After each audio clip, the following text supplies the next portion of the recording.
Hello, welcome. So we're back for a second part in buying random Yu-Gi-Oh cards on eBay.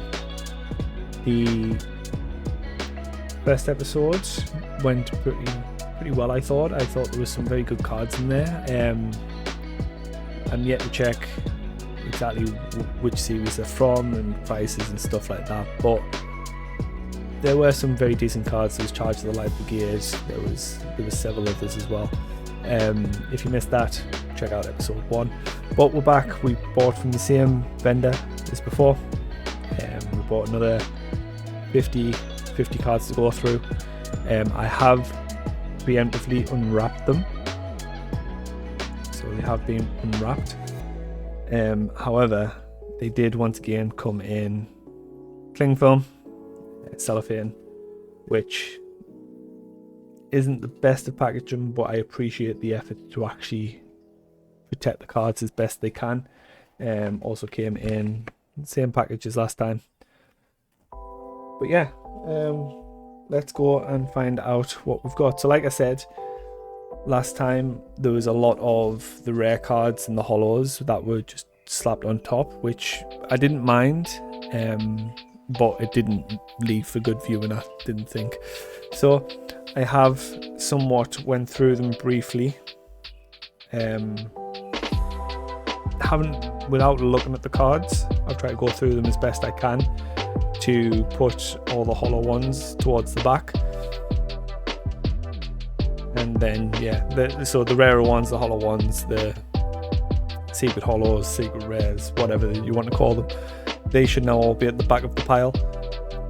And I know which pile I'm going to go with first, because these ones didn't have anything on them. So let's yeah, go ahead and see what we've got this time round, shall we? I would also like to just apologise. It seems that whenever I go to do the Pokemon videos, I can't get my iPhone camera or the app to work.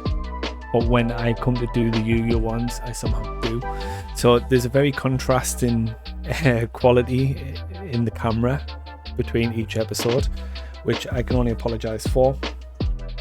It's not intentional, I promise you, and I am trying to get it sorted. But until now, you're just going to have to bear with the inconsistency. So let's go with our first, what I assume is split into 25. So let's go for our first 25, shall we? Verge of the Nordic Ulfar. Anak Senti of the Gotti.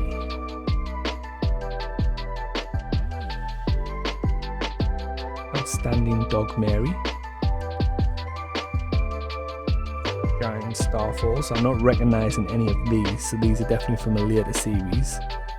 However, they are all first edition, which I do appreciate. So you can see, you can't really see it there. But they are first edition. That is something at least. Yeah, as you can see, they are all first edition. The little gold square in the bottom corner is a giveaway, and the fact that it is first edition right here. So Stonehenge methods. We have our first link card. Now this is something I'm not really familiar with when it comes to the game, is the link system. But it is something which I am willing to learn at some point. That's Decode Talker. Oh, and we have ourselves, it appears to be a full holo. It's got like a starry shimmer to it, which is Gachi Gantetsu. So there's our first holographic right there, if you can call that one a holographic. Necro Fusion. Now we're going still cards which I don't know. Negate Attack is a card that I do know, and this one is also first edition. Yep. I appreciate how many first editions we're getting in these packs. I think value for money alone, I think the Yu-Gi-Oh is definitely coming out on top. Oh, I've just realised there my thumbnail needs cutting. Spirit's Gamma Burst. Now this next card looks a bit beat up. Junk Barrage, still first edition, but as you can see, it's got some damage to the corners there, to the edges. but it's fine. Like I said, this series and these cards aren't really being purchased for selling. Performapal Revival, Cosmo Brain, Ghost Rick Fairy. So yeah, there's not really an awful lot that I'm recognizing in this series, or in this set of cards. Abdominal Chamber of the Unchained. It's got 96 in the bottom, but I'm unsure if, so like Pokemon, they will change the date along the bottom as to when the card was released or what year. Don't know if Yu-Gi-Oh does the same. Resonance Insect. Painful Decision. Unexpected Die. Oh, that's got something stuck to the back of it.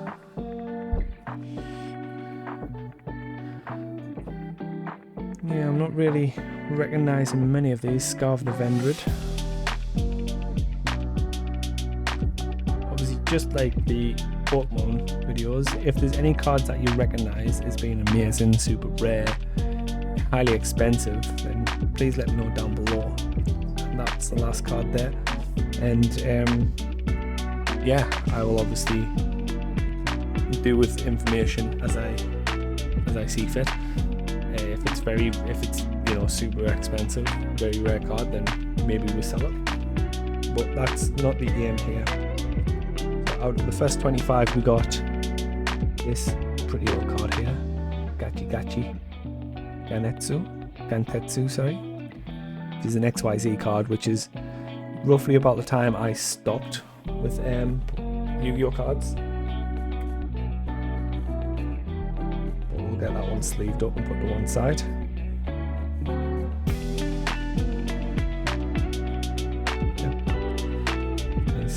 Nice little card there.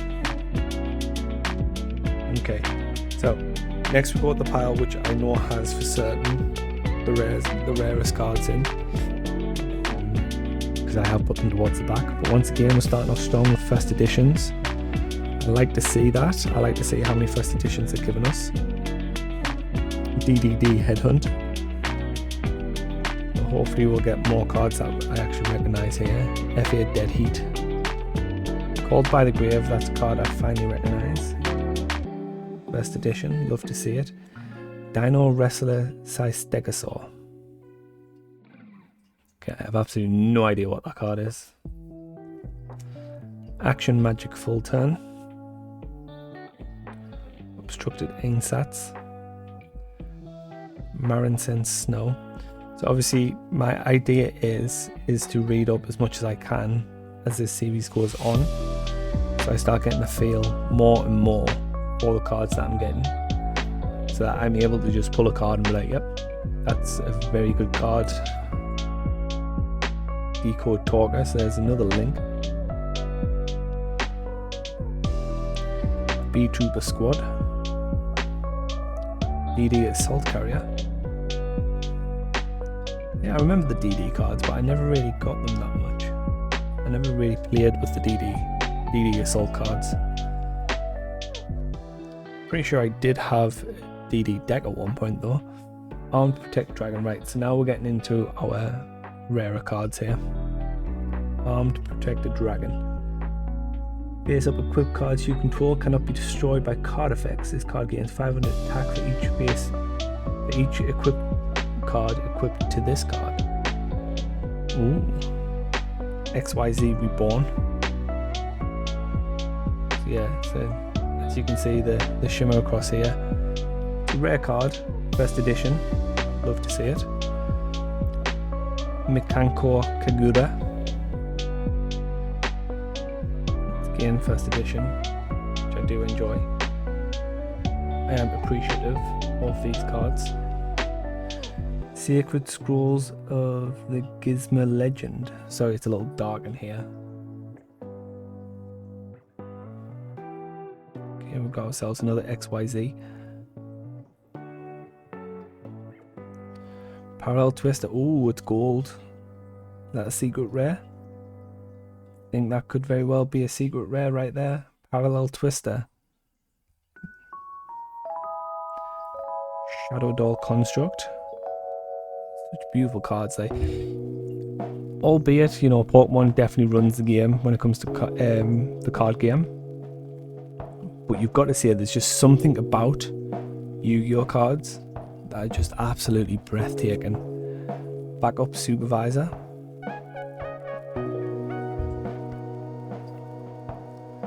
Fusion Recycling Plant. And I believe we have one more. But that's limited edition. Yeah. And last but not least, Dual Training. Okay, yeah. If I was to compare the two, I would say I'm much more impressed with the cards that I'm getting from the Yu-Gi-Oh vendor than I am from the Pokemon vendor. The Pokemon vendor clearly just picks out a bunch of random cards and throws in 4 holos, foils, whatever. Yeah. I am definitely more impressed with the Yu-Gi-Oh vendor than I am with Pokemon. It might also be my bias because, like I said, I did prefer Yu-Gi-Oh when I was younger, so it's always got that special place in my heart. But no, it just seems as though that the Pokemon vendor is literally just picking, and I know it's a random lot, and I'm not saying that this is a bad thing what they're doing, but it does seem as though that they are literally just picking, you know, 98 random cards, no, 96 random cards, and then they're just throwing in 2 foils in there just for the sake of the numbers. Whereas I feel as though with the Yu-Gi-Oh one, it's either is literally all random, or they just put a bit more care into it and they think, you know what, let's give them some nice cards to go with these. So, I mean, that is a beautiful card. Parallel Twister. Send 1 other spell/trap card you control to the graveyard, then target 1 card on the field and destroy it. And you've got this as well, which is also a beautiful card. Shadow Doll Constructor. Then we've also got a limited edition card, which I don't know to its rarity, because a lot of the times limited edition are like the ones you get from, you know, everyone gets in a promo pack for a movie or an anime series coming out. But nice, still a nice card. I don't know, it just seems as though that the Yu-Gi-Oh one, there's a lot more thought put into it, or there's a lot less care in terms of the cards that they give away. Because it's very easy to do these kind of job lots, have really rare cards just sat there, but then decide, you know what, I want to keep these rare cards for myself, so we'll just give them, you know, the lower side of the rarity, but we'll make sure that they have at least 2 in each bundle, just so it makes it seem like it's worth the money that they're spending. And it's only 11 quid. I mean, it's not an awful lot whatsoever. But yeah, I'm very happy with those Yu-Gi-Oh cards, and my collection grows ever more, which is exactly what this series is for. So, as always, have a good one.